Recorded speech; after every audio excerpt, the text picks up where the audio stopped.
mga Mr. and Mrs. For today's video, samahan nyo ako at lulutuin natin itong one whole chicken. Nakita ko itong recipe na ito sa internet at gusto ko siyang gayahin. Try natin kung masarap. First step is, minasahe ko ng asin at paminta yung isang buong manok. Tapos, naglagay ako ng dahon ng tanglad, bawang at saka sibuyas sa loob. And then, isecure lang natin ng toothpick. Para mamaya, paglulutuin ko na ay hindi lalabas yung mga nilagay ko sa loob ng manok. Nagpiinit lang ako ng mantika sa kawali and prinito ko na yung isang buong manok. Baliktarin lang natin para evenly cook siya. Pagka-prito ko nga ng manok, start na akong naggisa ng bawang at sibuyas. Then, nang lumabas na yung aroma ng bawang at sibuyas, ay inahalo ko na ito sa manok para manuot din yung lasa niya doon sa ating sang buong manok. Sunod kong tinimplahan ng toyo at ng seasoning na pampalasang magic sarap at saka ng betchin. Spread evenly lang natin doon sa ibabaw ng manok para pantay-pantay yung kulay niya pag naluto na. Tapos, nilagyan ko ng isang tasang soft drinks. Sprite nga yung ginamit ko dyan. Antayin lang natin hanggang sa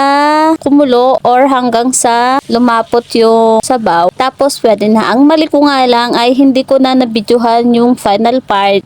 Pero in fairness, masarap naman siya.